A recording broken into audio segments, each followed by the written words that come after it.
Now you have given P is what is it? Radiation pressure. अब radiation pressure हो या कोई भी हो, एक प्रकार का ये प्रेशर ही होगा। C is speed of light. Light की स्पीड हो या ट्रेन की स्पीड हो, सबकी स्पीड स्पीड का ही डायमेंशन या उसका यूनिट लिखें। And Q is the radiation energy per unit area. ध्यान से देखिएगा, radiation energy per unit area per unit time, ये है आपकी Q। Radiation energy per unit area per unit time, ये है आपका Q। अगर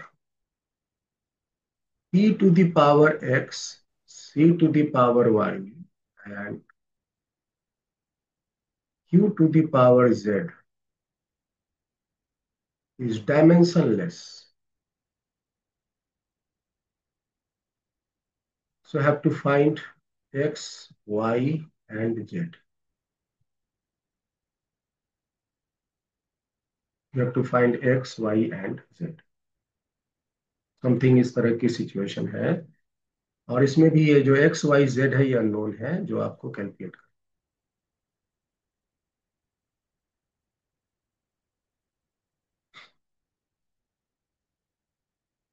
तो आप लोग कैलकुलेट कीजिए और हमें बताइए कि x, y, z के वैल्यू आप क्या निकालते हैं।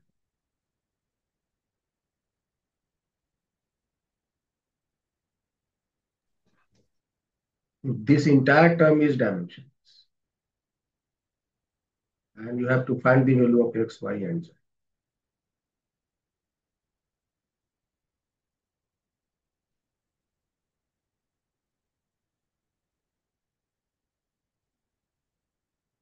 सो हम पहले एक एक करके पूछते हैं। अनन्या, आप हमें शेयर करो अपनी आइडिया कि आप इसे कैसे सॉल्व करोगे। पहले तो माइंड में माइंड में एक प्रोग्राम सेट होना चाहिए ताकि हम उसके साथ आगे प्रोसीड करें। प्रॉब्लम सॉल्व करने से पहले प्रॉब्लम सॉल्व करने का रास्ते दिखने चाहिए, तब आप मंजिल तक पहुंच जाओगे, आंसर तक पहुंच जाओगे। तो आपको क्या लगता है कैसे बनाना चाहिए इसे? अनन्या, आई एम आस्किंग फ्रॉम यू। पहले कोई ऐसा इक्वेशन लेना चाहिए जिसमें ये तीनों आते हो, तीनों देन आते फिर हैं। डायमेंशंस पुट करके। ठीक है, तो अगर आप इस तरह से सोच रहे हैं तो अभी तो आप फिजिक्स पूरा पढ़े नहीं है, तो आपके पास ऐसा कोई इक्वेशंस की तो कोई सेटअप तैयार नहीं है कि आप याद कर पाए। और फिर भी हम ये बात हमको मालूम है, ये हमको मालूम है कि मेरे बच्चे भी पूरी फिजिक्स नहीं पढ़े हैं, फिर भी हमने ये क्वेश्चंस आपको दिया है। There may be some another way out. तो आप उस तरह सोच के, ठीक है वो सोचे हैं, और एक दूसरा भी रास्ता कोई सोचे।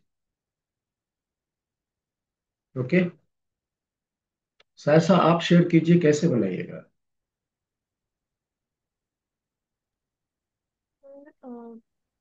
अभी तक I have not really gotten idea कि इसको सॉल्व कैसे करना है। थोड़ा टाइम दे सकते हैं? बिल्कुल सोचिए, तब तक मैं किसी से और पूछता हूँ। आईनेस, आप बताओ। सर, पी का पावर एक्स और सी का पावर वाई, उसको मल्टीप्लाई करके डायमेंशंस पुट करके कुछ वैल्यू सोचना निकाल सके तो। पी का वैल्यू एक्स, सी का वैल्यू वाई है, और क्यू का नहीं वैल्यू सर। जेड भी। हाँ ये सर। तो उसका डायमेंशंस पुट करके कुछ अगर वैल्यू सोच रहे हो तो निकालने का। हाँ, नॉट श्योर। ये ये एक रास्ता हो सकता है। Yes Anvesha, I am asking from you now, tell me. कैसे बनाएंगे आप इसको? सर सेपरेटली पी का डायमेंशन, सी का डायमेंशन और क्यू का डायमेंशन फाइंड आउट करके M0 L0 T0 is equals to, instead of P X उसका dimension to the power X, instead of cy C का डायमेंशन उसके power y, and hmm. Instead of Q का तो power dimension z, Z और फिर equate करना है m equate करना सेपरेट l। डायमेंशनलेस। यस। बिल्कुल ऐसा ही सर कुछ इसमें आईएनएस में। हम्म। सर डायमेंशनलेस गिवन ही है तो सर सबको जीरो ही मान लेते डायरेक्टली। हाँ, डायरेक्टली तो जीरो मान लेंगे, जीरो नहीं मानेंगे, वन मानेंगे। डायमेंशनलेस को सर वन बोलते हैं। डायमेंशनलेस मतलब जीरो ही है ना? पावर जीरो है। यस सर, पावर जीरो किसका ही है। Power zero? पी का, एम किसी एल का, टी कि क्यू का, कि सबका जीरो? नो, एम एल टी का जीरो है, और उसके बाद उसको इक्वेट करना है ना पी सी क्यू के साथ। हाँ हाँ हाँ, वेदांत तुम जो बोल रहे हो डायमेंशन सर लेस है तो पावर जीरो, तो किसका मतलब जीरो कर देंगे, किसको जीरो कर देंगे? सर एक्स वाई जेड तीनों को ही जीरो कर देते हैं। एक्स वाई जेड तीनों का जीरो कर ये तो नहीं? सर इनफाइनाइट वैल्यूज आ जाएगी ना सर इसकी तो वैसे। हम्म। सर जब सॉल्व होगा तो सर बहुत सारी वैल्यूज आएगी एक्स वाई जेड की। बहुत सारी नहीं आएंगी, कोई एक आएंगी। हाँ सर, ऐसा आप शेयर कीजिए। सर यहाँ पर हम लोग इंडिविजुअल डायमेंशंस निकालेंगे, जैसे रेडिएशन, प्रेशर, इन सब पर अगर वो डायमेंशनल फॉर्मूला निकाल कर MLT फॉर्म में हम्म निकाला, एंड देन उसको मल्टीप्लाई करके whole to the power of x, and then उसको मल्टीप्लाई करके इक्वेट किया, m hmm. To the power of 0 is equal to l to the power of 0 into हाँ। t to the power of 0। हम्म। तो फिर वो power को compare करके बराबर इक्वेट कर दो। करके। इक्वेट करके तीन इक्वेशन आ जाएंगे, हाँ सर। और उसको सॉल्व करेंगे तो मुझे एक्स वाई जेड मिल। हाँ सर। बिल्कुल यही रास्ता है, आप इसको फॉलो कीजिए। That is only this way out, जो कि अन्वेषा ने बताया, सायसा ने बताया, और आइनेस ने। सेम मेथड, और आप लोग सभी फॉलो कीजिए। अनन्या, समझ में आया? Yes sir. चलो, मैं कोशिश कर रहा हूँ, आप लोग भी मेरे साथ साथ करो। सबसे पहले बताओ कि रेडिएशन प्रेशर का डायमेंशन क्या लिख सकते हैं? अगर डायमेंशन नहीं याद है तो आप फॉर्मूला को लिख लो। रेडिएशन प्रेशर एक प्रकार का प्रेशर है, तो that will be force by area. तो हम चूंकि डायमेंशन लिख रहे हैं तो फोर्स का हुआ M L T-2, और एरिया का हुआ L2, तो L L cancel, and now it is M L-1 T-2। See, that is a speed of light, इसको तो हम डायरेक्ट डायमेंशन लिख सकते हैं L T-। और ये जो Q है ना, ये जो Q है, ये energy per unit area and पर यूनिट टाइम, तो टाइम भी डिनोमिनेटर में ही है। तो अब आप इसको डायमेंशनली कैलकुलेट करो, तो एनर्जी का होता है ML-2 T-। एरिया का हुआ L2 और टाइम का हो गया T। L2 कैंसिल हो, और ये मिला M T-3। ये जो नीचे में T है वो ऊपर जाएगा तो power. So now what you have, आपके पास जो डायमेंशन है P⁴ x का, C⁴ y का, और Q⁴ z का dimension, it is dimensionless. So you can write it as M0 L0 Tj because it is dimensionless। और लेफ्ट साइड में जो P है उसकी आप वैल्यू रख दो ML-1 T-2 to the power x। C का डायमेंशन इसी तरह से L T-1 और Q के लिए M T-3 राइट साइड में यही रहेंगे M0 L0 T। बहुत स्थिर से कीजिएगा। क्योंकि गलती होने के चांसेस इसमें मिलेंगे। अब देखो, जहां m है उन सब के पावर को आप एक साथ कर लो। यहाँ पे हो गया पावर x और यहाँ हो गया पावर z, तो प्लस z मल्टीप्लीकेशन में पावर ऐड हो जाते हैं। l में देखिए तो l में यहाँ पे पावर हो जाएंगे -x, यहाँ हो जाएंगे +y, और इसमें तो l है ही नहीं। और t में देखिए तो यहाँ हो जाएंगे पावर -2, यहाँ हो जाएंगे -y, और यहाँ हो जाएंगे -3z। ये हो गया लेफ्ट साइड में, और राइट साइड के हो गए m0 l0। सो अब आप दोनों साइड कंपेयरिंग करेंगे कि दोनों साइड की डायमेंशन बराबर है। So will get x plus Z is equal to 0। एक इक्वेशन यहां से मिलेगा। m to the power right side में 0 है, तो लेफ्ट साइड का भी m पे पावर 0, m पे पावर जो भी वो 0 होना चाहिए। Similarly -x plus y, again it will be 0। ठीक है। और t का पावर देखिए तो -2x -y -3z, that is, आपके पास ये तीन इक्वेशन है और तीन अननोन भी है, एक्स वाई जेड। तो आप इन तीनों को सॉल्व करके एक्स वाई जेड कैलकुलेट। तो हम फ्रॉम टू से देख रहे हैं ना कि y exactly equal to X हो गए। y इक्वल टू एक्स हो जाएंगे क्या? सर इनफाइनाइट वैल्यूज पॉसिबल हो गई ऐसे तो। हम्म? सर इनफाइनाइट वैल्यूज पॉसिबल हो गई यहाँ से तो। कहाँ से? सर इन तीनों का इक्वेशन देखिए, सर देखेंगे तो। सर पहले we can equate x equals to -0 ऐसे करके सब्स्टिट्यूट कर सकते हैं। We get a value. नहीं, इसको आप सॉल्व कीजिए। ये तीन इक्वेशन है, तीन अननोन है, सॉल्व नहीं हो रहा है क्या? सर इनफाइनाइट आ रही है वैल्यूज। सर सारी वैल्यूज पे सेटिस्फाई होगा सर ये। अच्छा, ऊपर में क्या आया? z equal to x is z equal to -x आ गया। -x, yes। और यहाँ y इक्वल टू एक्स आ गया।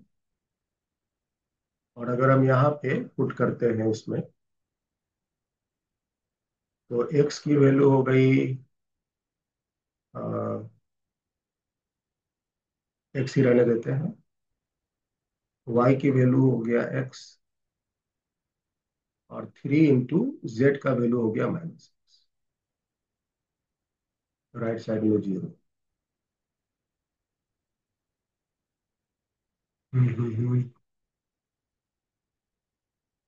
तो ये क्या वैल्यू आया? -2x -x minus minus +3x।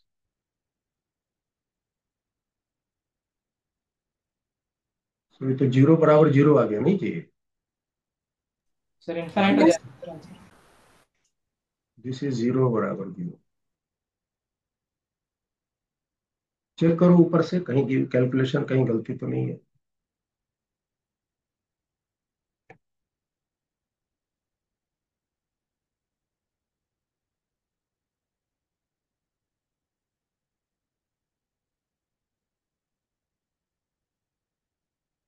If it is dimensionless.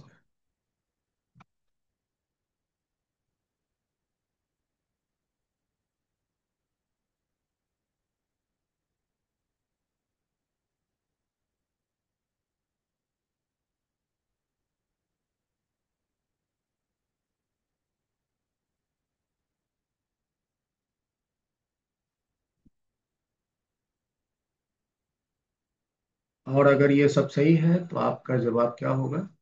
It is inconsistent. So from this equation, from the above relation, we cannot find the unique value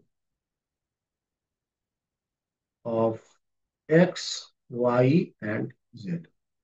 check कीजिए आप लोग सभी, क्या ये सारे इक्वेशंस मैंने जो लिखे हैं ये पूरा का पूरा एक ही है, सही है? Yes I sir. Guess Vedang, ये सारे इक्वेशन सही हैं? Yes sir. तो ये सारे तो फिर एक ही है, सही है। और इस तरह से आपके एक्स के वैल्यू गायब हो गए यहाँ से।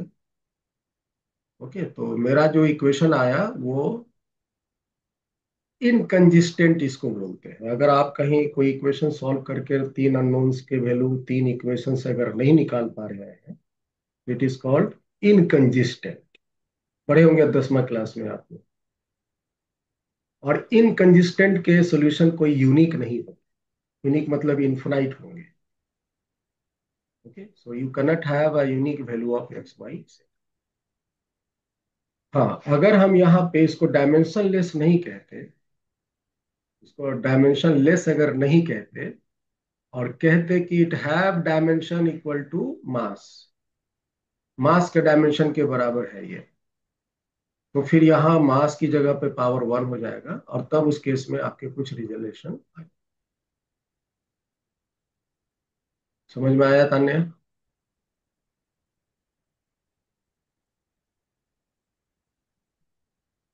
चलिए, अगर हम यहाँ डायमेंशन लेस अगर नहीं कहते और कहते कि इस सब की जो डायमेंशन है वो मास के डायमेंशन के बराबर है, तो मास के डायमेंशन के अगर बराबर होता तो इसका जो पूरा टर्म है, ये पूरा का डायमेंशन ये बराबर हो जाता एम। मास के डायमेंशन के बराबर है, लेंथ नहीं है, टाइम नहीं है, तो इसके पावर हो जाते 1। तो यहाँ पर x प्लस जेड का वैल्यू 1 हो जाता है और तब उस केस में कुछ वैल्यू इसके। ओके, तो मैंने एक यहाँ डायमेंशन लिस्ट किया, इसके अनुसार आपकी ये रिजल्ट। तो ऐसे भी क्वेश्चंस हैं जो आपके क्वेश्चंस के रूप में आते हैं।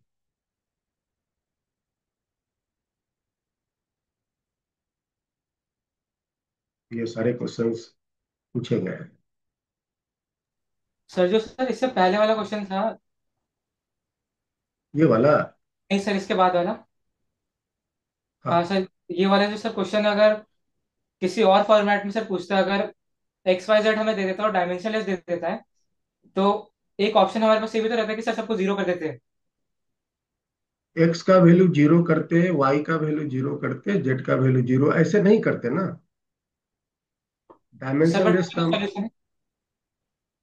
हाँ,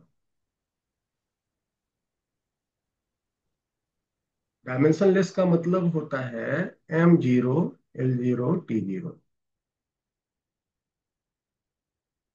a0, q0, a0, what ever the.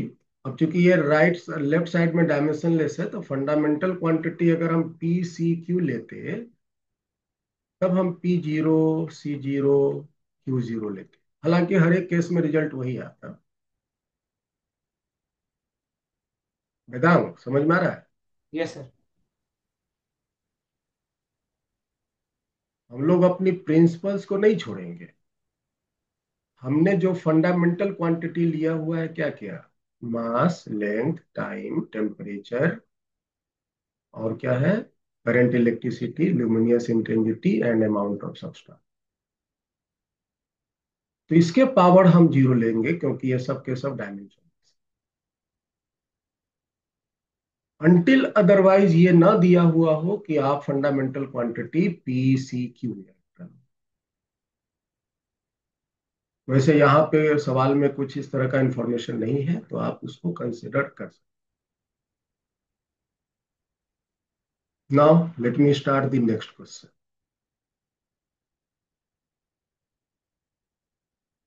Given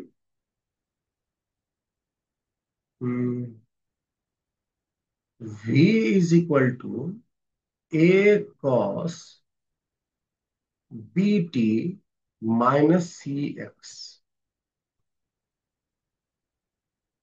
एक इक्वेशन है आपके सामने जहां पे here v is velocity and t is time and x is position.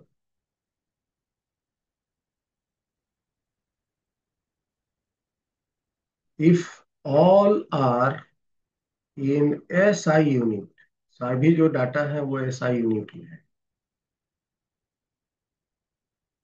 Right the SI unit of A, B, and C. Also find its dimension. और फिर ए b सी का dimension भी बताओ।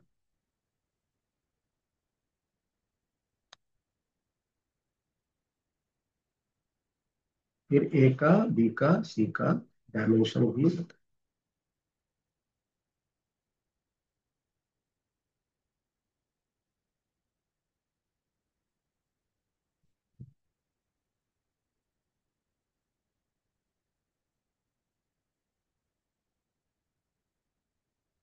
पहले तो आपको इन तीनों का SI यूनिट भी बताना है ना, फिर उसके बाद इसका डायमेंशन बताओ।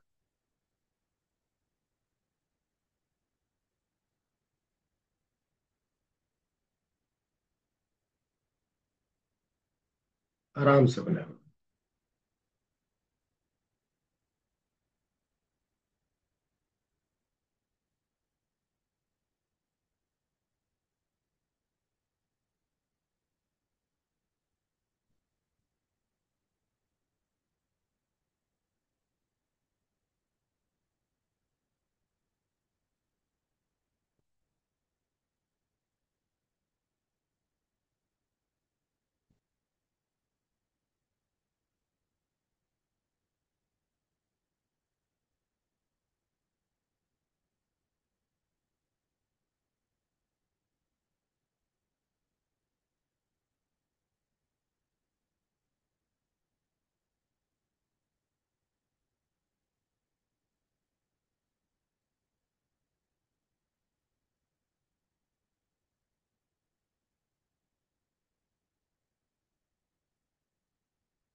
अन्वेषा, कैसे आप अटेम्प्ट करोगे इसे?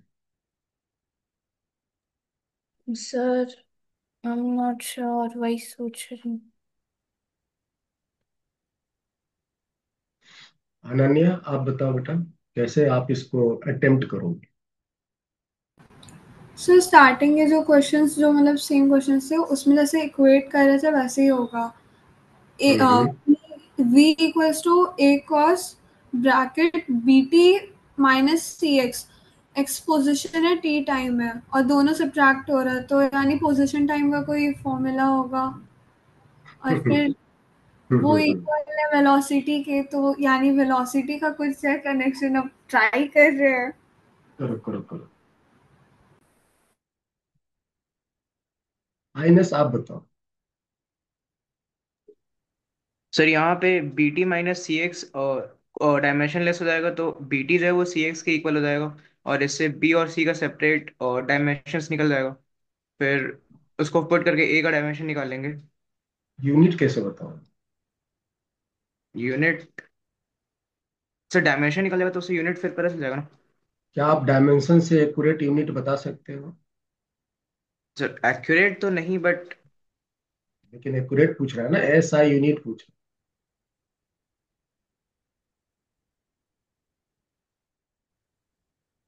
तान्या, आप बताओ।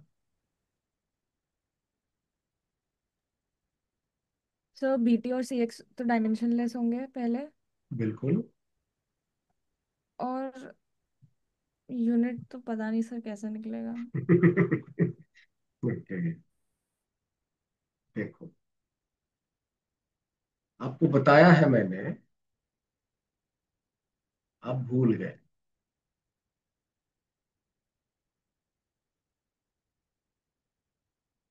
हमने बताया था sine, cos, tan, cosec sec cot, ये जितने भी ट्रिगोनोमेट्रिकल रेशियो होते हैं उनके बगल में ये जो भी चीज रहेगा वो हमेशा एक एंगल होगा,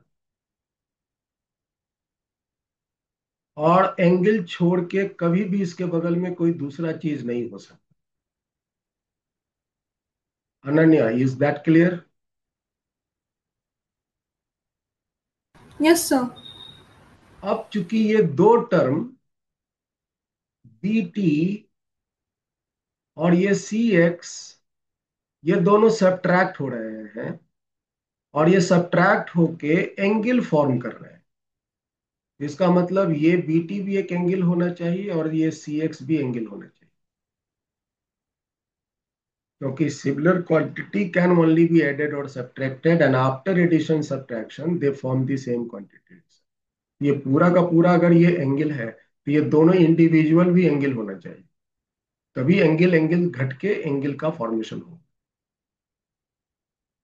सो नाउ अगर आप एस आई यूनिट लिखते हो, S I unit of b t, ये जो बी टी है अकेला, ये एस आई यूनिट किसके एंगल के किसके बराबर होगा? एंगल के एंगल के यूनिट के बराबर होगा, बिकॉज इट इज एंगल। और एंगल का ऐसा यूनिट क्या होता है भाई? रेडियन। तो आप यहां से S I unit of b कह सकते हो रेडियन पर सेकेंड, क्योंकि टाइम जो है वो नीचे आ जाएगा रेडियन के, और पर सेकेंड बन जाएगा। और फिर इसके बाद आप इसका डायमेंशन लिख सकते हो। रेडियन में तो कोई डायमेंशन नहीं है, और सेकेंड में टाइम का ही हुआ और पावर।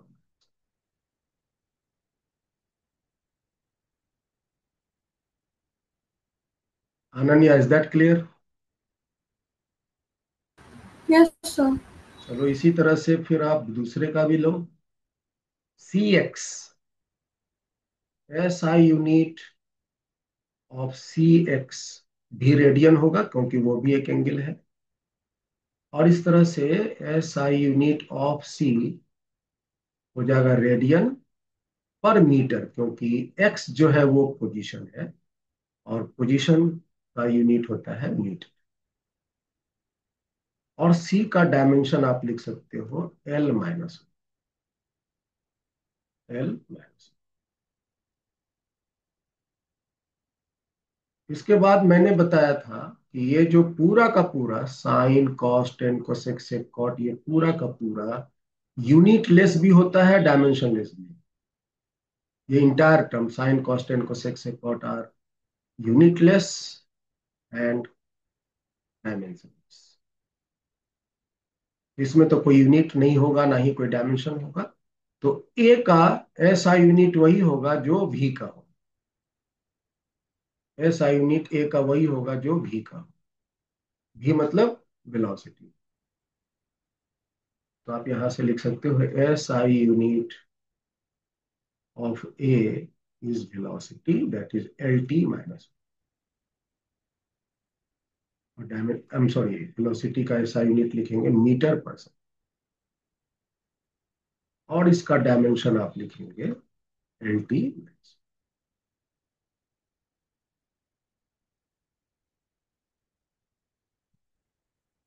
अब सुनो आइनस, अगर तुम डायमेंशन से यूनिट लिखते तो क्या सही होता? नहीं सर। गलत हो जाता ना।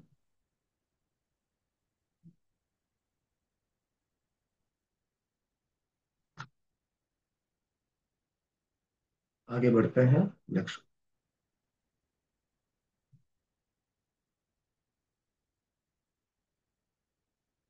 Given v is equal to a divided by b 1 minus e to the power bt। एक इक्वेशन मैंने ये दिया है जहां पे v is in meter per second and t in second, मतलब v एक प्रकार का वेलोसिटी हुआ और t जो है वो time. write the dimensional formula of A and B. ए और बी की डायमेंशनल फॉर्मूला बताइए।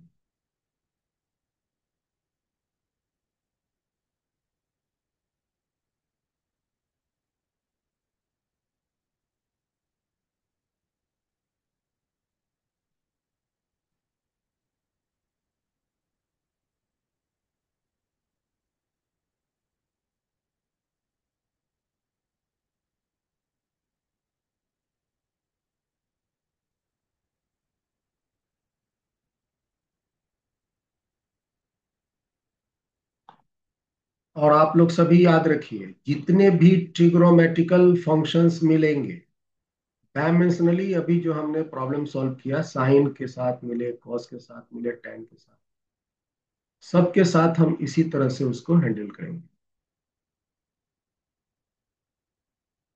ऑल ट्रिग्नोमेट्रिकल एक्सप्रेशंस के डायमेंशनली सॉल्व हम इसी तरह से करेंगे जैसा कि मैंने अभी सुना।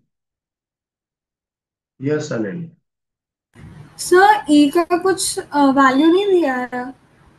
नहीं, ई का वैल्यू कुछ नहीं दिया। Okay sir. और आपको अगर ई का वैल्यू चाहिए तो मैं दे देता हूँ। ई को बोलते हैं यूलर्स नंबर। ये एक प्रकार का न्यूमेरिकल कांस्टेंट होता है। इसको हम एक्सपोनेंशियल टर्म कहते हैं। और इससे लगा कोई इक्वेशन को एक्सपोनेंशियल फंक्शन कहते हैं या एक्सपोनेंशियल इक्वेशन। इसका न्यूमेरिकल वैल्यू होता है 2.718 dash dash dash dash. It is an irrational number.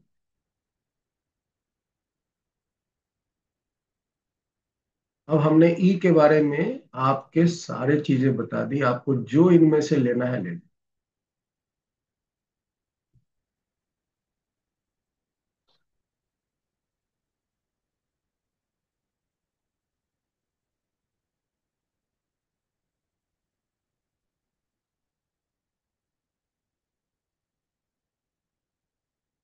आप लोग सभी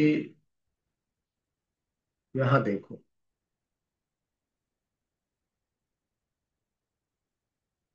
सम इम्पोर्टेंट पॉइंट्स। आप लोग कॉपी नहीं पढ़ते हो क्या? बस क्लास में बैठ गए सीधे।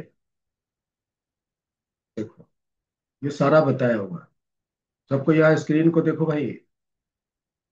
अनन्या, ये जितने एक्सपोनेंशियल फंक्शन होते हैं ई टू दी पावर एक्स या पावर माइनस में या प्लस में, इन सब में कोई भी डायमेंशन नहीं होता। सर बस क्लियर एक बारी कर रहे थे, भूल गए थे। एक तो उसके ऊपर जो पावर है उसमें कोई डायमेंशन नहीं होता, और साथ में पूरा का पूरा जो टर्म है उसमें भी कोई डायमेंशन नहीं। डायमेंशन लेस भी है और यूनिट लेस भी है, साथ ही साथ ये भी ध्यान रखें। And unitless. यूनिटलेस। तो चलिए हम इसको यूज करते हैं और फटाफट इस प्रॉब्लम को सॉल्व करें। So now you have this equation V equal to A by B 1 minus e to the power minus bt। एक तो सबसे पहले ये जो पावर में bt है दैट इज डायमेंशनलेस। आप डायरेक्ट लिख सकते हो कि bt की डायमेंशन जो है वो डायमेंशनलेस है, जिसको आप 1 लिख सकते हो। And from this you can write the dimension of b equal to t minus.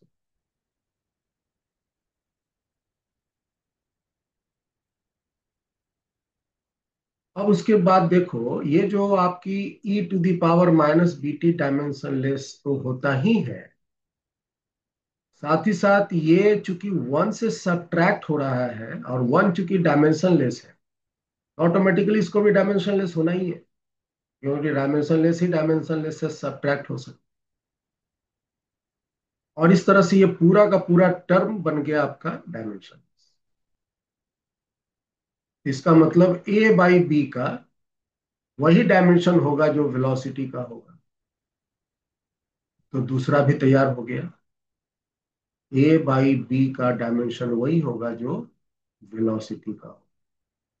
So A B की डायमेंशन देखो हम ऑलरेडी निकाले हुए हैं t-1, और वेलोसिटी के डायमेंशन आपके पास है LT-1। आप इसको जब क्रॉस मल्टीप्लाई करोगे तो आ जाएगा LT-2। It will, this is the answer. ठीक है तान्या। Yes sir. एक इसी कैटेगरी का हम और क्वेश्चन दे रहे हैं, पर ध्यान से बनाना है इसको। गिव है P is equal to alpha divided by beta e⁻⁻ alpha जेड divided by k into theta. This is an equation. यहां पे the P is pressure. P जो है वो प्रेशर है। Z जो है वो डिस्टेंस है। K को कहते हैं बोल्ट्जमैन कांस्टेंट। Boltzmann constant. और ये जो थीटा तुम देख रहे हो दैट इज टेम्परेचर।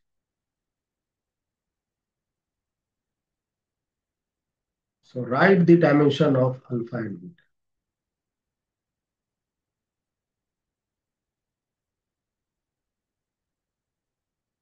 अल्फा और बीटा का आप dimension.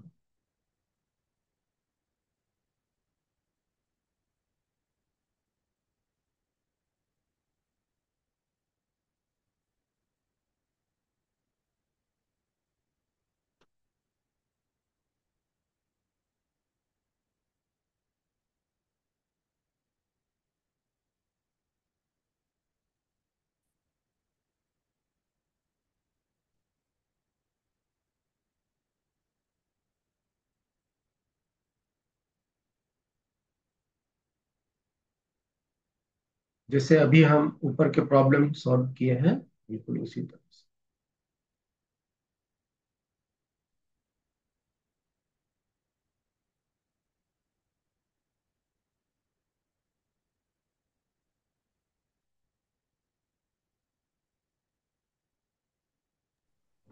Sir alpha ML T-2 और sir beta L-1। Beta L-1 आया। Yes sir. ओके चलो, मेरे पास तो आंसर नहीं है, अभी हम निकालेंगे तो आप मिला लेना। ओके, ये किसी एग्जाम में पूछा है, ये पूछा है।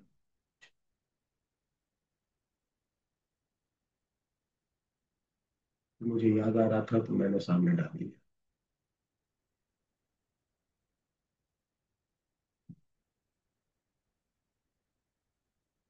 आप लोग को परेशानी हो रही होगी कि जो बोल्ट्जमैन कांस्टेंट है उसकी डायमेंशन नहीं पता हो रहा है ना तान्या।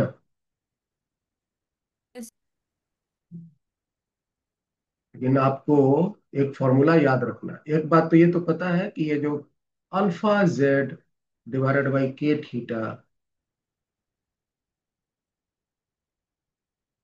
ये पूरा का पूरा डायमेंशनलेस होगा क्योंकि ये पावर में है।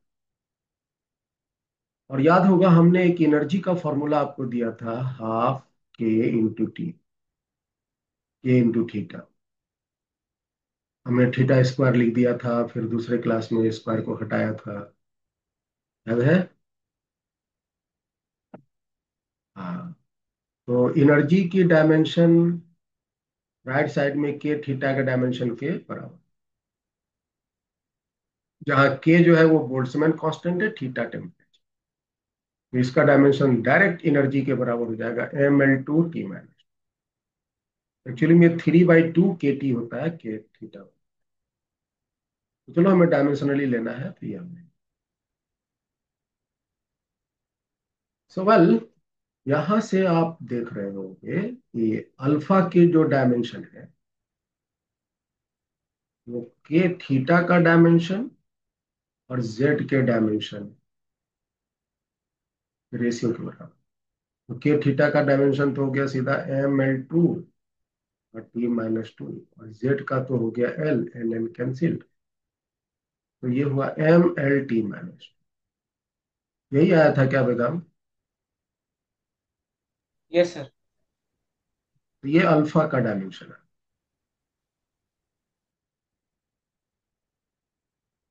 और उसके बाद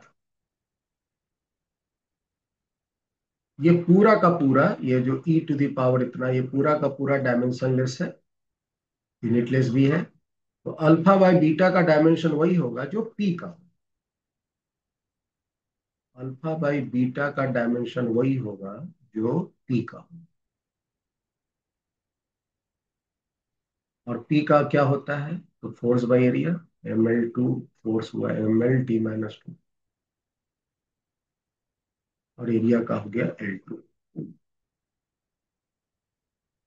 ये ml कैंसिल हो जाएगा। अल्फा का डायमेंशन आपको मालूम है mL T-2। बीटा का डायमेंशन निकालना है। राइट साइड में आपके हैं m T-2 divided by L. ऊपर के एक एक एल कैंसिल हो, यहां से m कट जाएगा। T2 भी कैंसिल हो गया। बीटा का शायद हमको दिख रहा है, दैट इज L2। कितना आया है वेदांग आपका?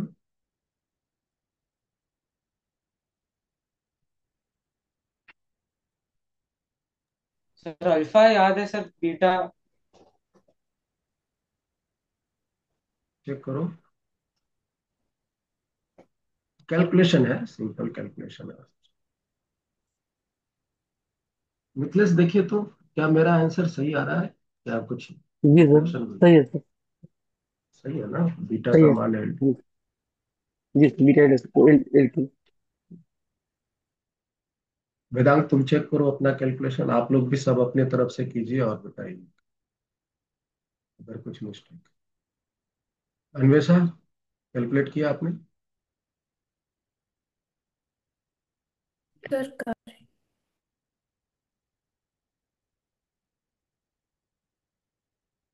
ऐसे ऐसे इक्वेशंस बहुत हैं, और जो प्रिंसिपल्स हैं, जो कॉन्सेप्ट हैं, जो आपको मैंने सिखाया है, उसको दिमाग में रखिए।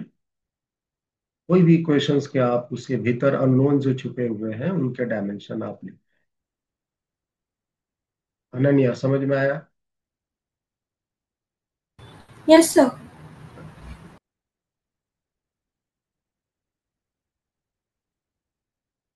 तो अब हम बढ़ेंगे नेक्स्ट एप्लीकेशन ऑफ डायमेंशन में।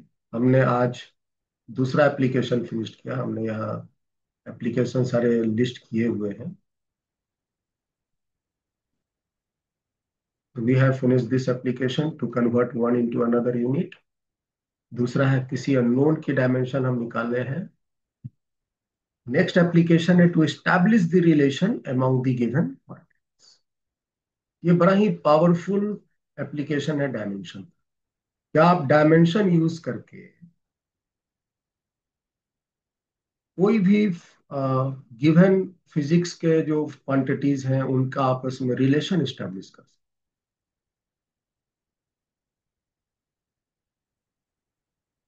To establish a relation of a quantity of the we establish the relation among given quantity।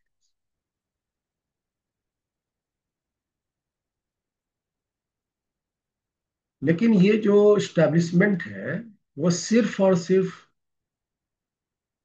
Product form में, प्रोडक्ट और डिवीजन फॉर्म में ही आप स्टैब्लिश कर सकते एडिशन और सब्ट्रैक्शन फॉर्म में स्टैब्लिशमेंट करने की ताकत डायमेंशन में नहीं।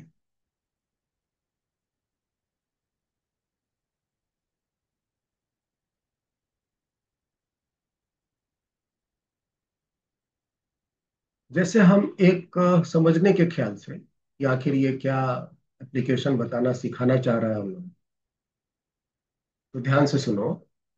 मान लो कि हम कोई एक फॉर्मूला जो नाइन्थ में पढ़े थे, है ना, और वो फॉर्मूला हम भूल रहे हैं। सपोज कि हमने एक सेंट्रीपिटल फोर्स का फॉर्मूला पढ़ा था, है ना। वो फॉर्मूला था क्या, एक्चुअली में फॉर्मूला क्या है, mv² / r। ये फॉर्मूला है एक्चुअली में, हमने ये पढ़ा था नाइन्थ क्लास।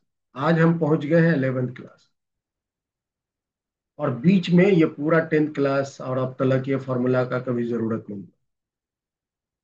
अब आज हमें जरूरत पड़ गया, और आज जब हमें जरूरत पड़ गया तो हम इस फॉर्मूला के बारे में कंफ्यूज हो गए, भूल गए। क्या भूल गए? एक बात तो ये याद रहा कि फोर्स में मास था, वेलोसिटी था, और रेडियस था। ये हमें टर्म्स उसके सारे याद है, लेकिन ये आपस में किस तरह से असेंबल्ड था ये हम भूल गए। हमें याद आ रहा है कहीं फोर्स का फॉर्मूला mv/r² तो नहीं था, फिर कभी याद आ रहा है कहीं mr/v² तो नहीं था। मतलब बुरी तरह से कंफ्यूज हो गए कि एक्चुअली में ये फॉर्मूला कैसा है, किस फॉर्म में था, किस फॉर्म में था, कैसा था, हम कंफ्यूज हो गए। तो आप इस कंफ्यूजन को डायमेंशन की सहायता से दूर कर सकते हो। आप डायमेंशन की सहायता से एग्जैक्ट ये फॉर्मूला, है ना, अचीव कर सकते हो। चलो हम यही इक्वेशन, इसी के लिए एक सवाल बनाते हैं। उसको फ्रेम करो, एक प्रॉब्लम को। दी सेंट्रीपिटल फोर्स, सीखना कॉन्सेप्ट क्या है। Centripetal force F depends on mass, speed and radius.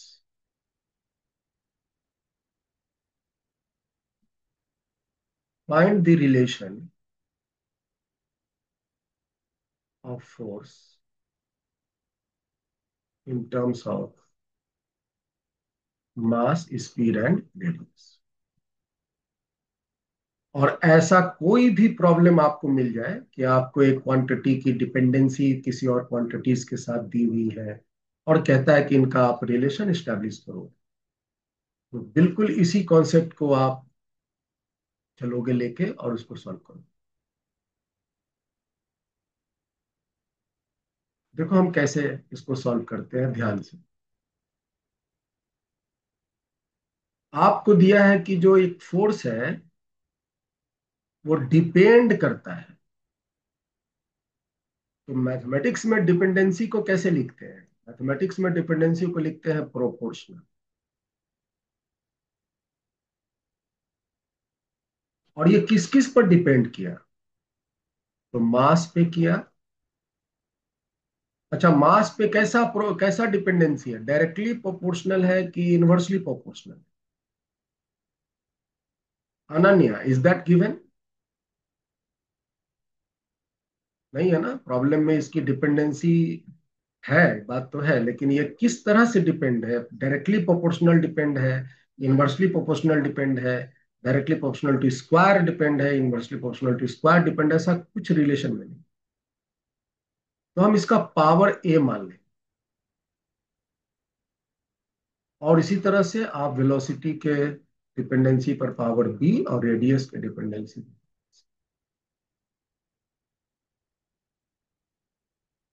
तो जिन जिन पर भी ये फोर्स डिपेंड किया, आप उनके टर्म्स में इसके ऊपर में पावर चढ़ा लीजिए, like a b and x y z भी लिख सकते हो, ए बी सी भी लिख सकते हो। यहाँ ए बी सी अननोन है, here a b and c are unknown.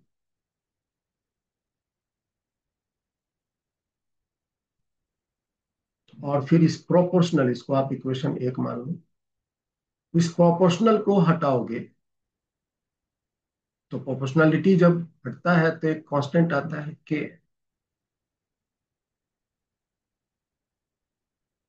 और यहाँ इसको हम इक्वेशन मान लो 2 मान लेते हैं, तो यहाँ पे जो के है इट इज प्रोपोर्शनल कांस्टेंट, और ये हमेशा डायमेंशनलेस होगा। ये हम यहाँ डायमेंशनलेस इसको क्यों बोलेंगे, क्योंकि ये के जो है वो फोर्स पर डिपेंड नहीं करेगा, या फोर्स जो है के पर डिपेंड नहीं करेगा according to the statement of the problem. अगर इसमें कुछ भी डायमेंशन होता है इस के में तो ये फोर्स पर डिपेंड कर जाता। तो हम इस प्रोपोर्शनल कांस्टेंट को जब भी इंट्रोड्यूस करेंगे तो हम उसको हमेशा डायमेंशनलेस ही एज्यूम करेंगे। अब आप दोनों साइड डायमेंशन लिखिए, राइटिंग डायमेंशंस बोथ।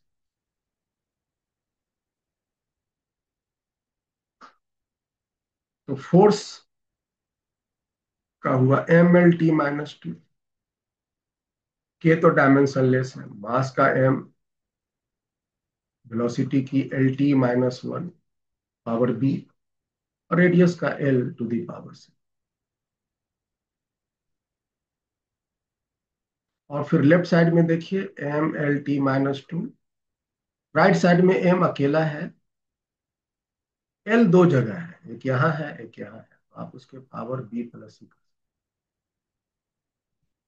यहाँ के l के पावर में b है और यहाँ के l के पावर में c है, पावर मल्टीप्लीकेशन में ऐड में, और t के पावर माइनस b है।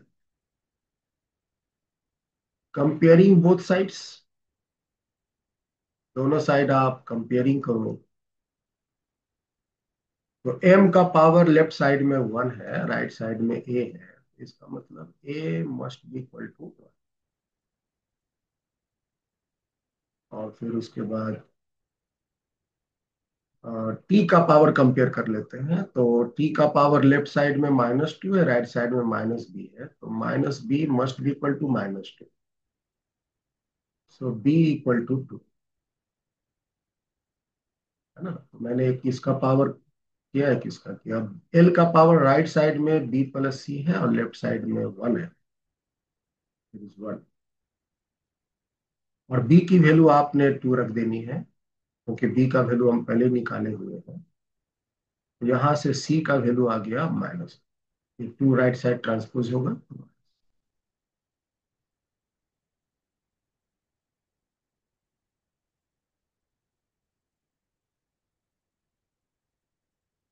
तो अब ये जो a का मान 1, b का 2, c का -1 आया है, इसको आप इक्वेशन 1 में भी प्लेस कर सकते हो, इक्वेशन 2 में भी प्लेस कर सकते हो। तो हम इक्वेशन 2 में प्लेस करते हैं फ्रॉम 2, तो f के वैल्यू आएंगे k m to the power 1 v to the power b means 2, and r to the power c means -।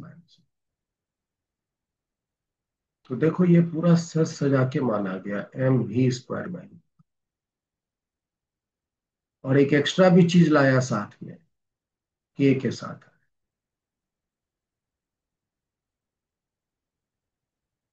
ठीक है, अगर इक्वेशन 1 में पुट करते तो प्रोपोर्शनल साइन के साथ, ये आप रिलेशन बोल सकते हो, या आप अगर 1 में रखते तो आप इसको ऐसे ही, आपकी 4 चॉइस में से कौन सी चॉइसेस दी हुई है, के साथ दिया है या प्रोपोर्शन के साथ दिया है, ये इसके आंसर में से। यहाँ पे एक बात ये याद रखनी है कि के का जो वैल्यू है that is the value of के, जो ये प्रोपोर्शनल कांस्टेंट का वैल्यू आया है,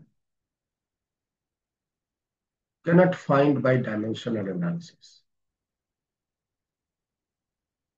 cannot find by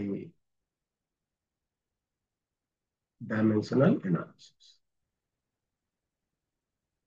ये जो प्रोपोर्शनल कांस्टेंट है के, इसका आप डायमेंशनल एनालिसिस से वैल्यू नहीं निकाल सकते। तो कैसे निकालोगे?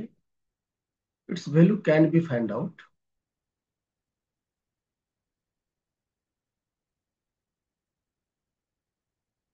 Bye experiment.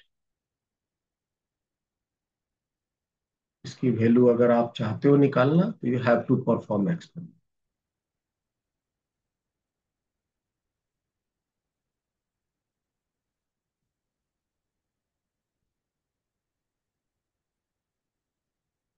ठीक है।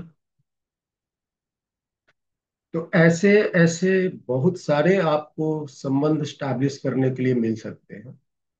प्रोसेस कैसे अप्लाई करना है आप यहाँ देख लीजिए और इसी के अकॉर्डिंगली आपका। सबसे पहले आप उसको इस तरह के फॉर्मेट में सजाएंगे, प्रोपोर्शनल के फॉर्मेट में पावर एबीसी डाल के। प्रोपोर्शनल को हटाएंगे तो एक आप कांस्टेंट यूज करेंगे जो डायमेंशनलेस है, फिर दोनों साइड की डायमेंशंस लिख के और फिर दोनों साइड के पावर इक्वेट करके इक्वेशंस बना लेंगे। इस इक्वेशंस को जब आप सॉल्व करेंगे तो आपको एबीसी जो अननोन था उसके वैल्यू आ जाएगा, और उसको आप इक्वेशन 1 में या 2 में प्लेस करके रिलेशन को स्टैब्लिश कर।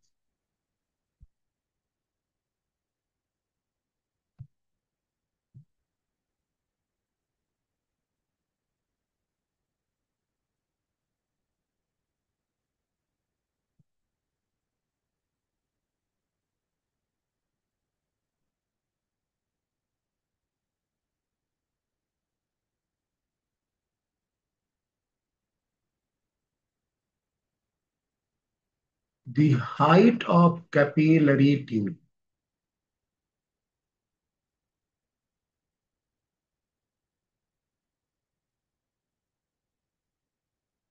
depends on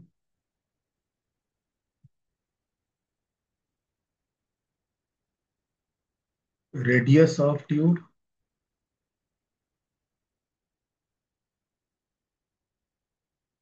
surface tension of liquid,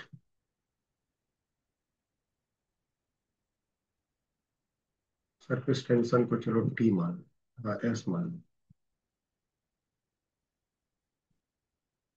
density of liquid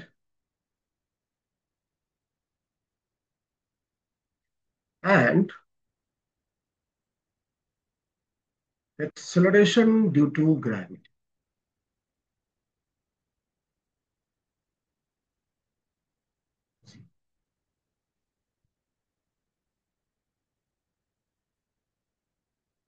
problem क्या है इसमें सुनो। Is it possible to establish a relation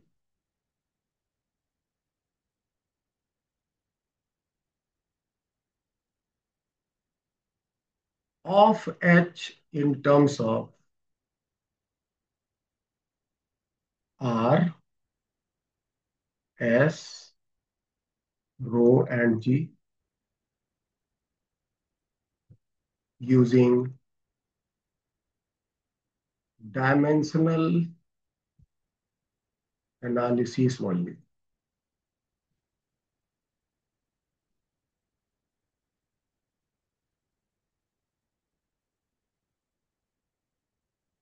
तो पहले तुम इस प्रश्न का जवाब दो, फिर हम दूसरा प्रश्न इसके बाद देंगे।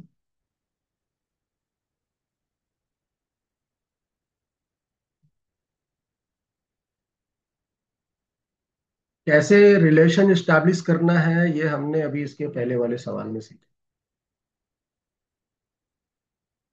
अब मैंने बिल्कुल उसी तरह के प्रॉब्लम आपको एक बार फिर दिया। रिलेशन ही एस्टैब्लिश करने के लिए मैंने दिया, और आपसे पूछा जा रहा है कि क्या हम रिलेशन एस्टैब्लिश कर पाएंगे, और हाँ इफ यस फाइंड रिलेशन, और अगर आप रिलेशन एस्टेब्लिश कर पाएंगे तो रिलेशन फाइंड कीजिए।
सरफेस टेंशन का फॉर्मूला हम आपको शेयर कर देते हैं।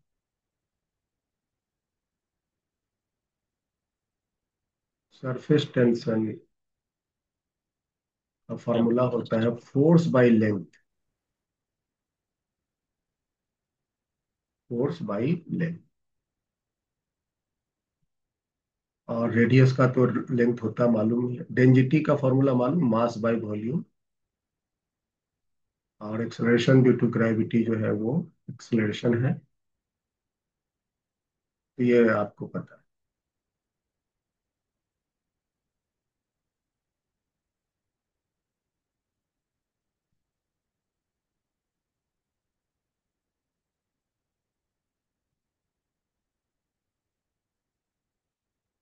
बिल्कुल जी जान लगा दीजिए। प्रॉब्लम जैसे ही मिला, अगर आपको कॉन्सेप्ट क्लियर है, आपको सीखा हुआ चीज है, एकदम टूट पड़िए सवाल बनाए।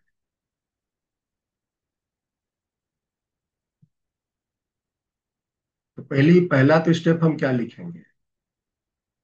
एच डिपेंड किया रेडियस पे, सरफेस टेंशन पे, डेंसिटी पे, and acceleration due to gravity.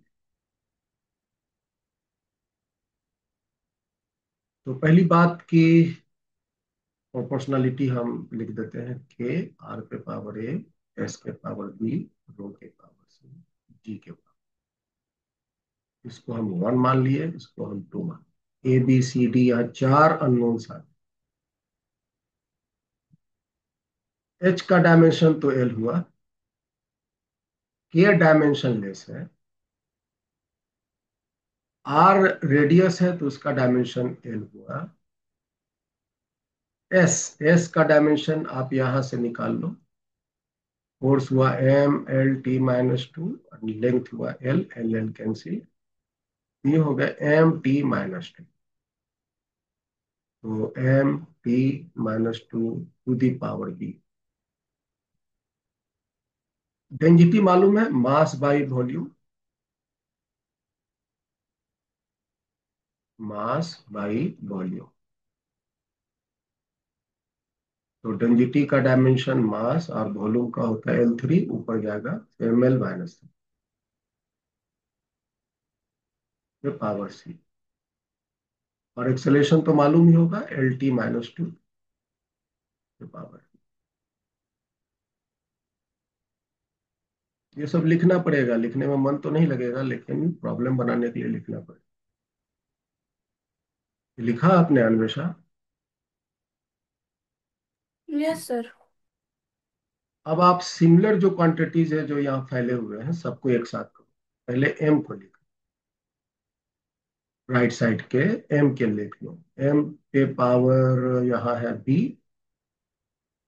फिर यहाँ है C, M to the power B, M to the power C, तो B plus.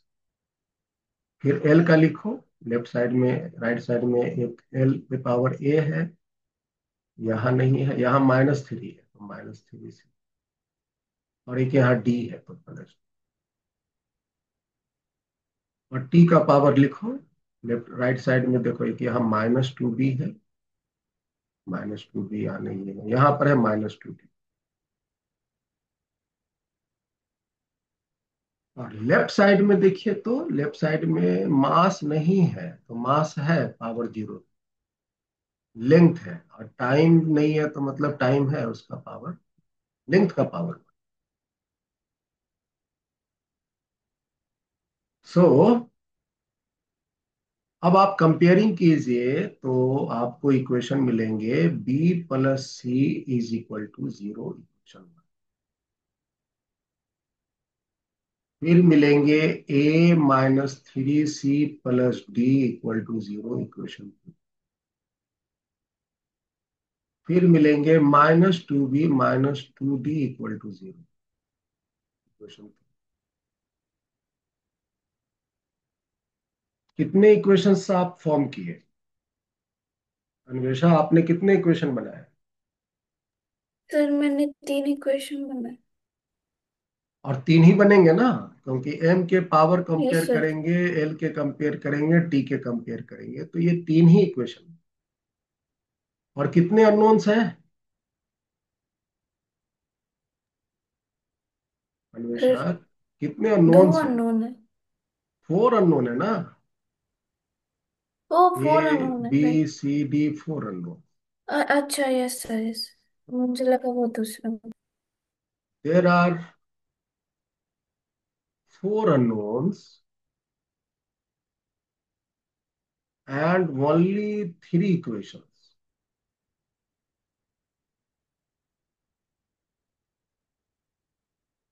So we cannot find the value of A, B, C.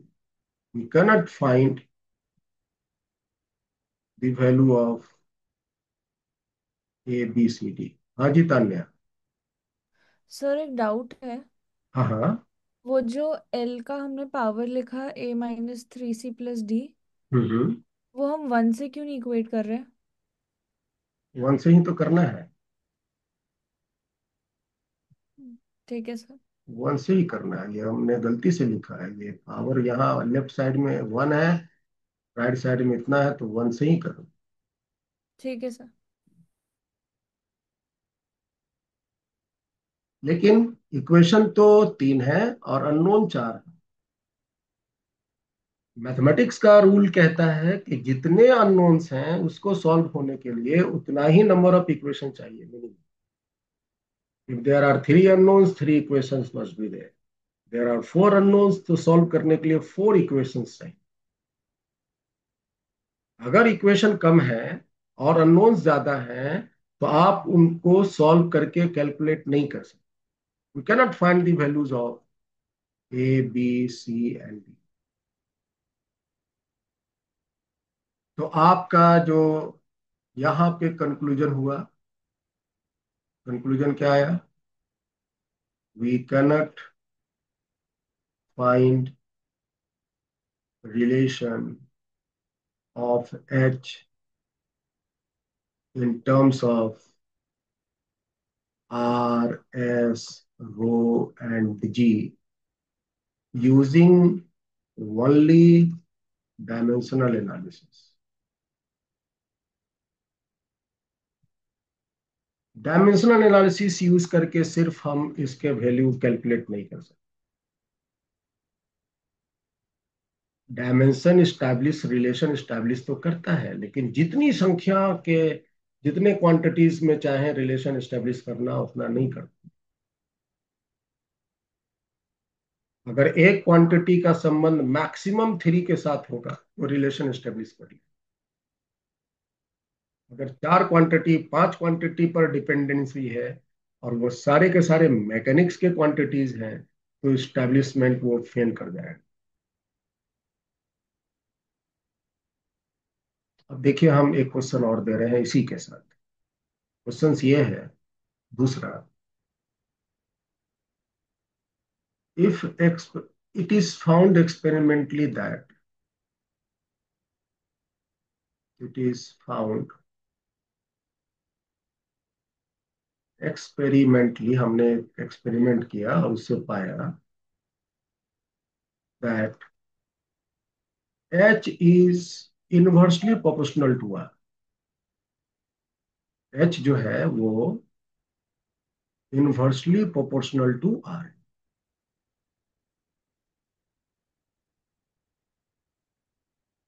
Now find relation of H in terms of, कौन से terms हैं? R, S, rho and G।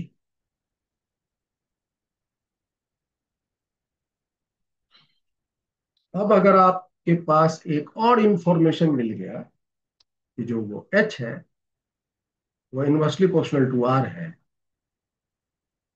तब अब आप H का relation in चारों के टर्म में बताएं। तो अब प्रश्न है, क्या अब बता सकते हैं? तो हाँ, अब बता सकते हैं। अब इसको हम कैसे यूज करते हैं सो देखो। तो अभी सवाल में given H inversely proportional to R। So आप आर को ऊपर भेज दो तो पावर में -1 होगा। अब इसके साथ कंपेयर कर लो, देखो यहाँ पे आर के पावर क्या है, ए है ना, और आपको यहाँ आर के पावर में -1, तो therefore we have a equal to -1। ये अब आपके चौथा इक्वेशन हाथ आ गया। तीन इक्वेशन तो भाई पहले से थे, ये तीन इक्वेशन तो पहले से थे, अब एक इक्वेशन आपके हाथ आ गया। तीन इक्वेशन हम यहाँ पर लिख लेते हैं। B plus c equal to 0 एक इक्वेशन था, फिर एक था a-3c plus d equal to 1, ये इक्वेशन दूसरा था, और एक था -2b-2d equal to 0। -2b minus, अब बताइए फटाफट सॉल्व करके ए बी सी डी का मान। ए का मान तो निकला हुआ है, बी सी डी का वैल्यू है।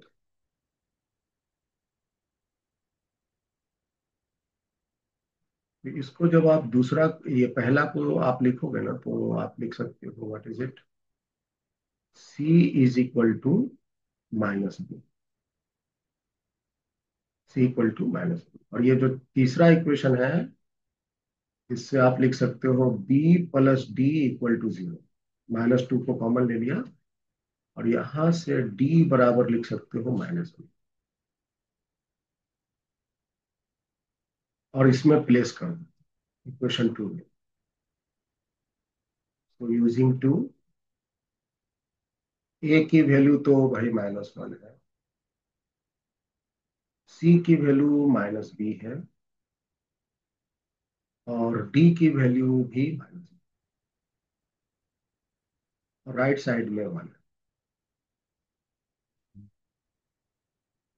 ये जो -1 लेफ्ट साइड में, उसको राइट साइड ट्रांसपोज करेंगे।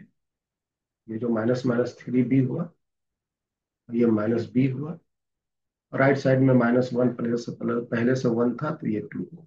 Now it is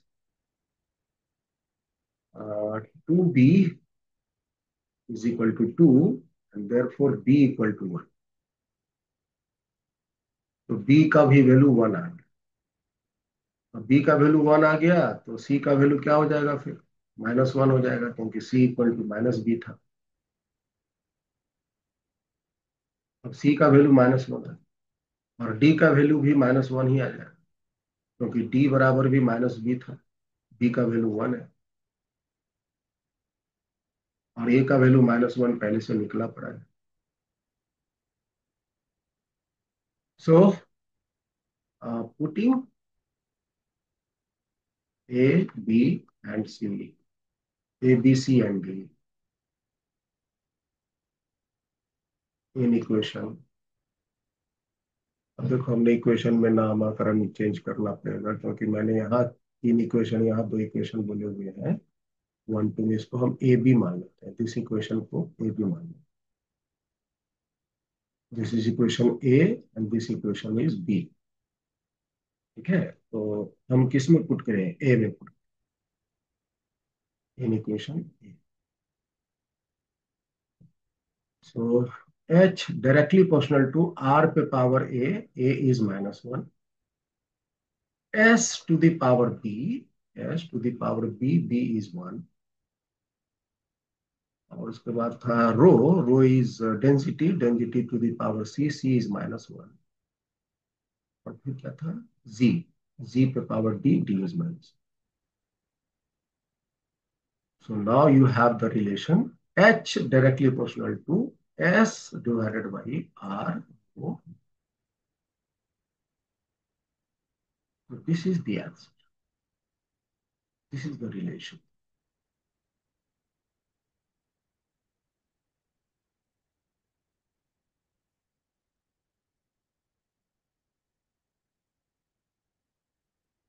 Okay.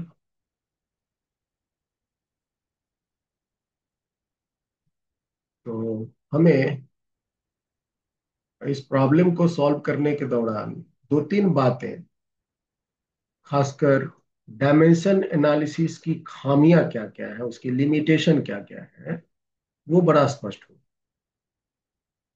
एक स्पष्ट ये हुआ कि डायमेंशन आपस में क्वांटिटीज के बीच रिलेशन तो एस्टेब्लिश कर पाता है, लेकिन रिलेशन एस्टेब्लिशमेंट सिर्फ वो मल्टीप्लिकेशन और डिवीजन में ही कर पाता है। एडिशन और सब्ट्रैक्शन में ये रिलेशन एस्टेब्लिशमेंट नहीं। एक तो ये उसकी लिमिटेशन होगी। दूसरा लिमिटेशन है कि डायमेंशनल एनालिसिस से जब हम रिलेशन एस्टैब्लिश करते हैं तो एक प्रोपोर्शनल कांस्टेंट राइज कर जाता है, जिसका वैल्यू डायमेंशन नहीं निकाल पाता, के का वैल्यू। और तीसरा लिमिटेशन पता चला कि डायमेंशनल एनालिसिस रिलेशन मल्टीप्लिकेशन और डिवीजन में जितने चाहे उतने क्वांटिटीज के बीच एस्टेब्लिश नहीं कर सकता। जैसे यहाँ पे एक क्वांटिटी का रिलेशन 4 क्वांटिटीज के साथ, और ये सारे के सारे मैकेनिक्स के क्वांटिटी, अगर इनमें से कोई एक क्या बोलते हैं करंट का होता या एक टेम्परेचर का होता तो फिर कर लेते। करंट का होता, टेम्परेचर का होता, तो 4 क्वांटिटीज इन्वॉल्व हो जाते, लेंथ मास टाइम टेम्परेचर, या लेंथ मास टाइम करंट। तो फिर 4 इक्वेशंस, 4 अननोन बनते, तब ये स्टेब्लिश कर लेते। लेकिन अगर सारे के सारे डायमेंशंस में लेंथ मास टाइम ही इन्वॉल्व है, तो फिर वैसे क्वांटिटीज के बीच वो रिलेशन स्टेब्लिश नहीं। मतलब एक क्वांटिटी 4 के साथ रिलेशन स्टेब्लिश नहीं, एक क्वांटिटी मैक्सिमम 3 के साथ स्टेब्लिश कर सकता, एक क्वांटिटी 2 के साथ कर सकता है आराम से। तो हमने यहाँ कुछ रिलेशंस को, रिलेशन स्टेब्लिशमेंट में कुछ खामियां देखी। ठीक है, तो रिलेशन स्टेब्लिशमेंट हम इसी तरह से करेंगे। आपको और भी कई क्वेश्चंस मिलेंगे, आप इसी तरह। अगला एप्लीकेशन क्या है भाई?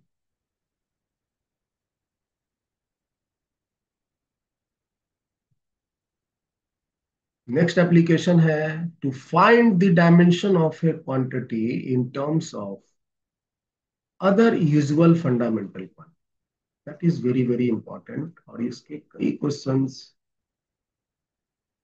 आईआईटी, जेई मेंस और नीट पूछा करते रहते। तो ध्यान से देखिएगा इसको।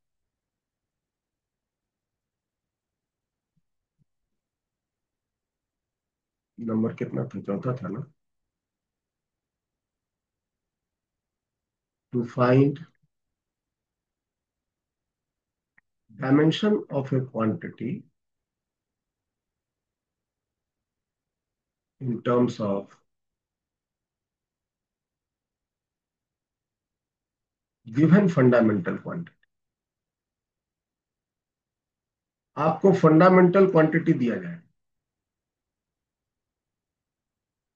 उसी के टर्म में आपको डायमेंशन लिखना।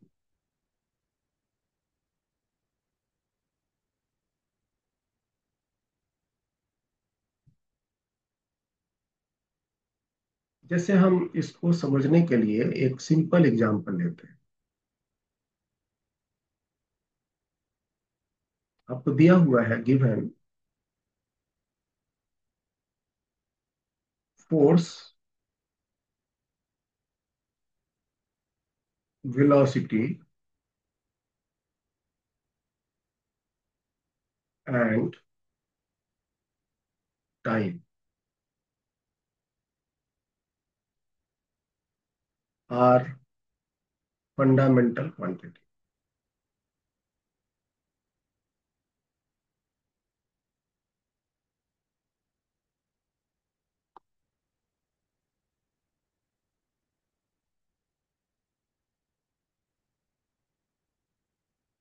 फोर्स, वेलोसिटी और टाइम आपका fundamental quantity.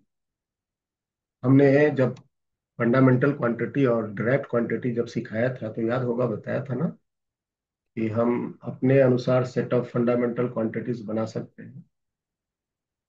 Length, mass, time, temperature, current, luminous intensity, amount of substance, temperature, ये सब के सब यूजुअल फंडामेंटल क्वांटिटीज हैं जो एसआई यूनिट वालों ने मेरे ऊपर में इम्पोज किया। अब अगर हम वहां से हट जाएं तो फंडामेंटल क्वांटिटी हम कोई भी पर्टिकुलर सेट का ले सकते। तो मैंने ये सेट लिया। क्या ये सेट सही है? फोर्स, वेलोसिटी, टाइम को हम एज ए फंडामेंटल ले रहे हैं। सबसे पहली बात है कि क्या ये सेट सही है? कैसे चेक करोगे? तो वो चेक करने का नियम है कि क्या हम वेलोसिटी और टाइम को यूज करके फोर्स बना सकते हैं। तान्या? नहीं बना सकते। नहीं बना सकते। अगर हम ये दो से नहीं बना सकते तो बाकी और भी दो से दूसरा नहीं बना सकते। वेलोसिटी को हम अगर वेलोसिटी फोर्स और टाइम से बनाना चाहें, नहीं बने। फोर्स और वेलोसिटी से टाइम बनाना चाहें, नहीं बने। So we can take these all three three quantities as a funda. और फिर अब कहता है फाइंड द डायमेंशन। कोई भी एक क्वांटिटी का डायमेंशन आपसे पूछ सकते, डायमेंशन ऑफ मास का ही मतलब। अब मास अब फंडामेंटल नहीं रहा, याद रखना। यानी कि मास का पूछ रहा था, हम लिख दिए। मास अब फंडामेंटल क्वांटिटी नहीं रहे। अब मास का पूछ सकता है, लेंथ का पूछ सकता है, टाइम का नहीं पूछ सकता क्योंकि टाइम इज ए फंडामेंटल। मास का पूछ सकता है, लेंथ का पूछ सकता है, एनर्जी का पूछ सकता है, फोर्स का, दुनिया का सब क्वांटिटी का पूछ सकता है। लेकिन अब किसी का भी पूछेगा तो आपको सबकी डायमेंशन फोर्स, वेलोसिटी और टाइम के ही टर्म में बता। तो इस तरह के कोई भी प्रॉब्लम हो तो देखो, हम इसको दो मेथड से आपको सिखाते हैं। एक मेथड जो यूजुअल रूटीन मेथड है, जिसको सबको जानना है। और दूसरा टिपिकल मेथड, मतलब कि क्या बोलते हैं उसको, शॉर्टकट मेथड है, जो हम अलग अलग प्रॉब्लम के लिए अलग अलग यूज करेंगे। कैसे करेंगे वही सीखना है। तो पहले आप इसका फर्स्ट मेथड सीख लो, जो कि जानना ही जानना है। बहुत इजी है, रूटीन मेथड है। किसकी डायमेंशन लिखनी है? मास। किसके टर्म में लिखनी है? फोर्स, वेलोसिटी और टाइम के टर्म।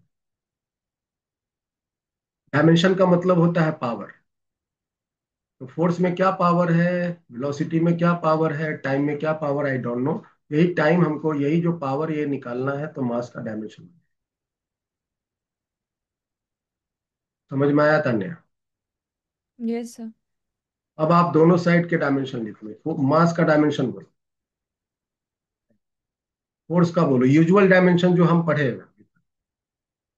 फोर्स का डायमेंशन बोलो, ml t - 2 पावर ए। वेलोसिटी के डायमेंशन बोलो, LT - 1 पावर पी। टी का बोलो, टी का तो टी ही रहेगा।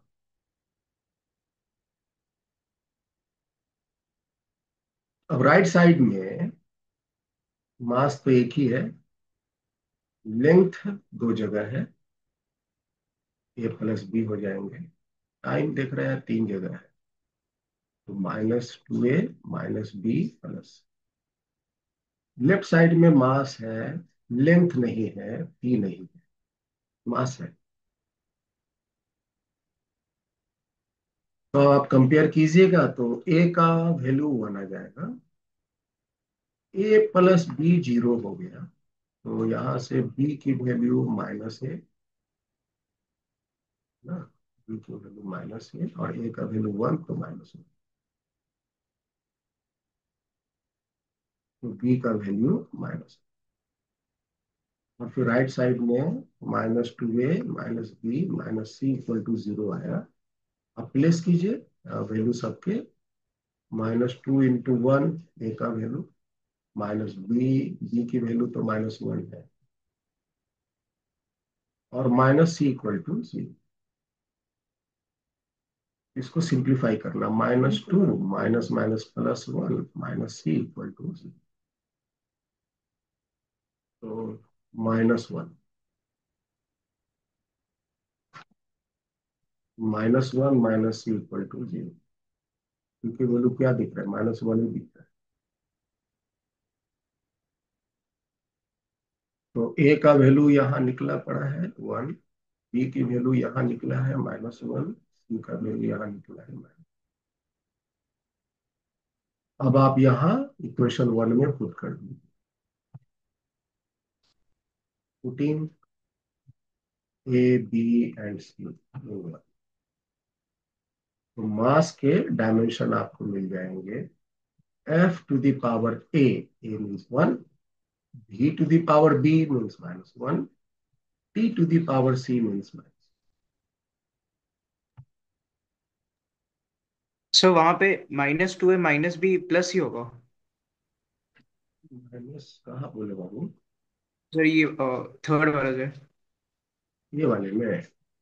यस सर, प्लस ही होगा। यहाँ तो माइनस ही है ना। सर ऊपर प्लस है बट। ऊपर में अच्छा अच्छा प्लस है। It is a mistake here, look at here, this is plus see here, यहाँ प्लस सी होगा। तो यहाँ भी प्लस सी होगा, तो यहाँ भी प्लस सी होगा, तो यहाँ भी प्लस सी होगा, तो यहाँ भी प्लस सी होगा। तो सी का वैल्यू प्लस सी, तो यहाँ पे वही होगा।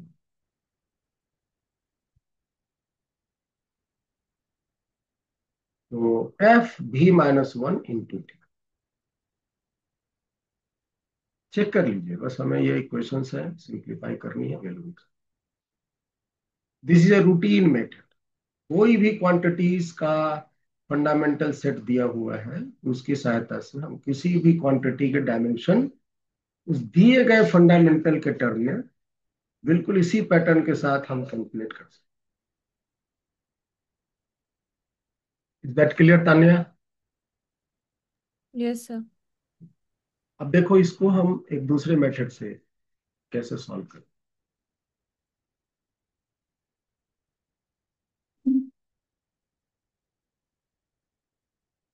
सेकेंड मेथड में इतना मेहनत नहीं करना,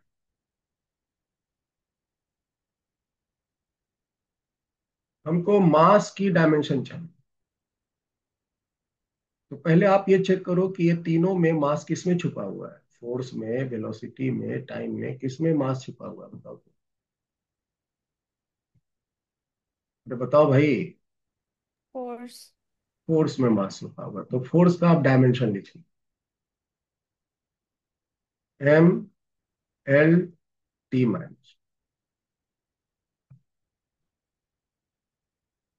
mLT-2 लिखो, और यहां से मास को तुम फर्क करो। इसको हम ऐसे भी लिख सकते हैं mL/T। यहां से मास को फर्क कर लो तो क्या हो जाएगा, Ft²/L। अब देखो तो ये जो राइट साइड में जो टर्म्स आए, उसमें कौन कौन से फंडामेंटल और कौन कौन से फंडामेंटल नहीं है,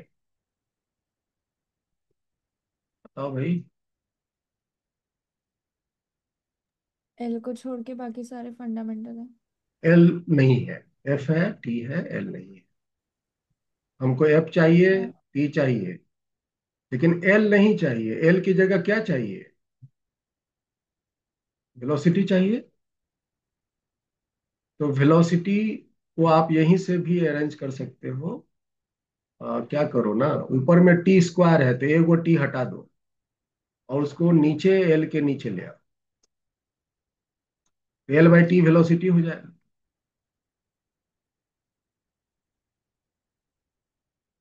और डायमेंशन लिखने के लिए वेलोसिटी को ऊपर दे, F v-1 इंटू ये जो भी नीचे में है इसको, this is the answer.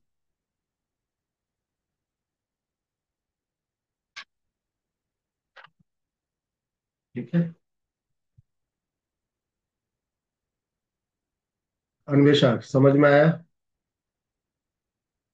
Yes sir. तो आप इस तरह से चीजों को सेट कर सकते। ओके, चलो फिर 2 मिनट और है, इसको हम यूज कर लेते हैं। लास्ट क्वांटिटी क्या था भाई? एक और भी बचा है ना? बस 2 मिनट लगेगा to check the correctness of a physical formula.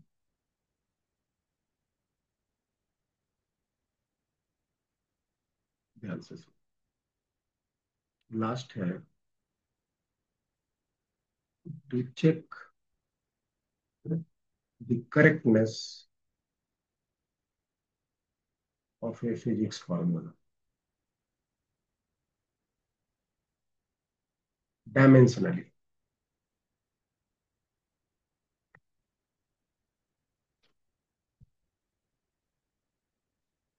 बहुत ही सिंपल इसका एप्लीकेशन है। जो इसके पीछे कॉन्सेप्ट काम करता है वो देखो ध्यान से। अगर आपके पास ऐसा कोई फॉर्मूला हाथ आ गया, जो फॉर्मूला आप आज तक नहीं देखे हुए हो, ना ही सुने हुए हो, और आपसे कोई पूछ दे कि ये फॉर्मूला सही है कि गलत है, तो आप उसको चेक कर सकते। क्या करना है कि आपको फॉर्मूला के जो लेफ्ट हैंड साइड है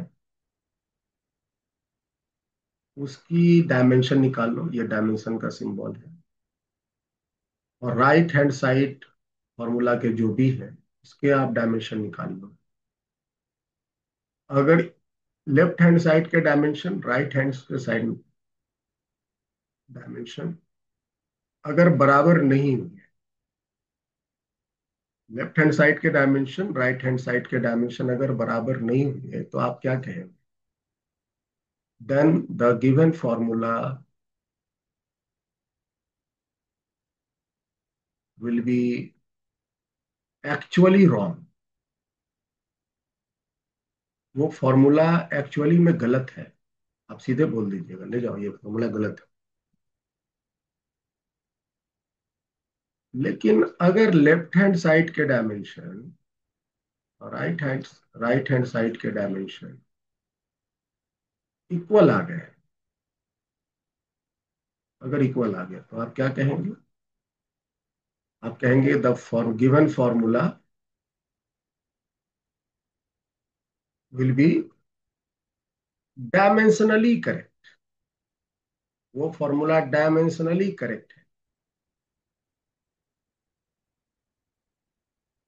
और एक डायमेंशनली करेक्ट फॉर्मूला एक्चुअली में करेक्ट हो भी सकता है, करेक्ट नहीं भी हो सकता।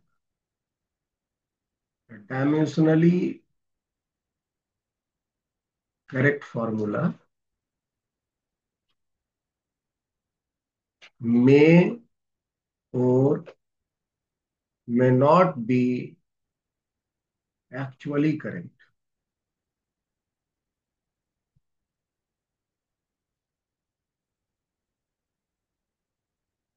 और आप एक्चुअल करेक्टनेस डायमेंशन से चेक नहीं कर सकते। हाँ, एक्चुअल वो रॉन्ग है वो आप डायमेंशन से चेक कर सकते, लेकिन एक्चुअल वो करेक्ट है आप ये बात डायमेंशन से चेक नहीं कर सकते। जैसे एक एग्जांपल से आप इसको given s is equal to ut plus 1/8 at²,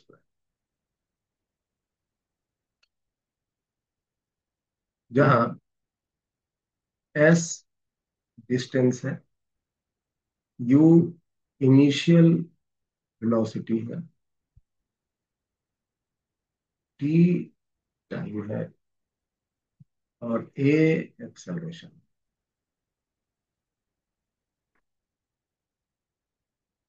check dimensionally. ये फॉर्मूला को आप डायमेंशनली चेक करो। और बताओ,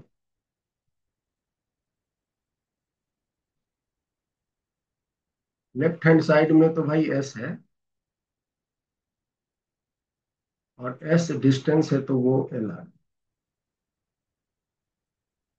राइट हैंड साइड में है यू टी प्लस 1/8 AT²।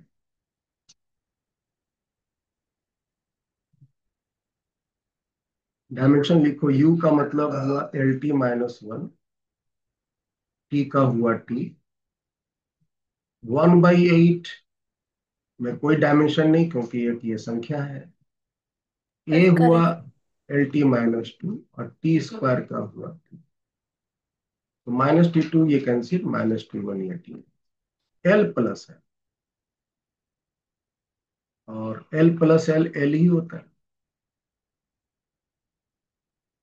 तो आप यहाँ क्या देख रहे हो? यहाँ पे लेफ्ट हैंड साइड की डायमेंशन और राइट हैंड साइड की डायमेंशन इक्वल है। लेफ्ट हैंड साइड भी एल आया, राइट हैंड साइड भी एल आया।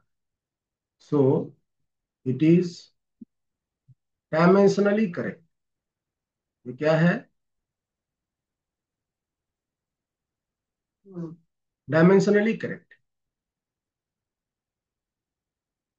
लेकिन अन्वेषा, आप बताओ, क्या ये फॉर्मूला एक्चुअली में करेक्ट है? नहीं सर, हाफ होना चाहिए। हाफ होना चाहिए।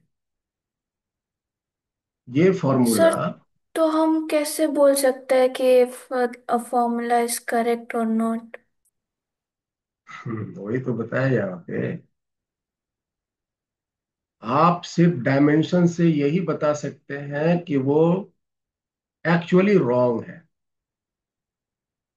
लेकिन ये नहीं बता सकते हैं कि वो एक्चुअली करेक्ट है।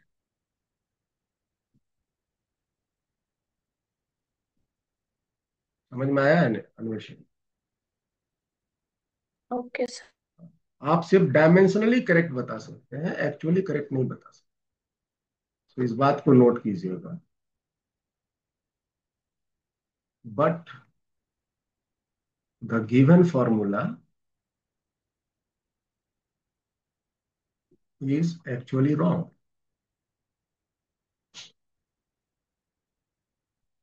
because actual correct formula is S is equal to ut plus half AT²।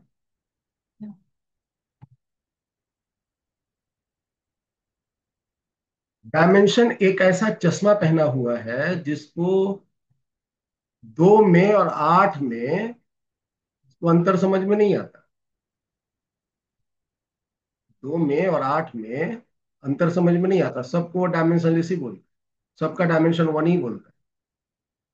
इस वजह से डायमेंशन एक्चुअल करेक्टनेस को नहीं बता सकता। हाँ, एक्चुअल रॉन्गनेस को वो आराम से बता देता है कि वो कौन फॉर्मूला गलत है। एक्चुअल करेक्टनेस आप सिर्फ जब आप उसको जानते होंगे पहले से, तभी आप बोल सकते। ये भी एक प्रकार का डायमेंशन की लिमिटेशन भी कह सकते हो, डिमेरिट कह सकते हो, है ना। उसकी मेरिट है कि वो एक्चुअली रॉन्ग है वो बता दे रहा है, लेकिन डिमेरिट ये है कि एक्चुअली कौन करेक्ट है वो नहीं बता। तो डायमेंशन से हम सिर्फ डायमेंशनली करेक्ट ही चेक कर सकते। ठीक है जी। So now it is all about your dimensional analysis. जितने भी इसके एप्लीकेशंस हैं उसको मैंने एक एक करके समझा है, और अगले क्लास में हम इसकी सारी लिमिटेशंस को एक एक करके अलग कर देंगे, जिसके साथ ये टॉपिक मेरी फिनिश। तो कल किसी टाइम आपको डायमेंशन एनालिसिस का प्रैक्टिस प्रॉब्लम मिलेगा, 45 या 50 क्वेश्चंस मिलेंगे। नेक्स्ट क्लास में आप इन सारे प्रॉब्लम्स को सॉल्व करके बैठिए। तो इन कमिंग संडे, ये आने वाले संडे को आपकी टेस्ट होगी। मैंने क्लास के बारे में बोला है, but you will have a test in coming Sunday. और संडे की टेस्ट क्या होगी? इसके पहले हमने कौन सी टॉपिक पढ़ा है आइनेस? Sir length measuring tools. उसका तो टेस्ट हो गया है ना? हाँ सर। उसका टेस्ट हो गया है। तो मेन डायमेंशन का टेस्ट होगा, और वेक्टर का भी होगा। वेक्टर के क्वेश्चंस बहुत कम रहेंगे। आउट ऑफ 45 क्वेश्चंस या 40 क्वेश्चंस हम जितने भी देंगे, 70% क्वेश्चंस आपके डायमेंशन के रहेंगे, और रेस्ट ऑफ दी 30% क्वेश्चंस इसके जो प्रीवियस टॉपिक्स जो हम लोग पढ़े हैं उसके हम एक दो देंगे, as for just check vector का, मेजरमेंट का, ये सब का हम क्वेश्चन। ठीक है। सो एक बार आप सभी रिवीजन कर लेना ताकि कंफ्यूजन न रहे, और मेन फोकस करनी है डायमेंशंस पे जितना हमने पढ़ा है। ओके। तो आप लोगों को कोई भी डाउट है तो आप हमको शेयर कर सकते हो। इनको डाउट नहीं है, क्लास छोड़ सकते thank you sir. Thank you sir. Thank you sir. Ananya, Ananya, yes sir. अपने पेरेंट को कहिएगा हमसे बात करेंगे। Okay sir. चलो फिर मिलते हैं next class. Thank you to all of you.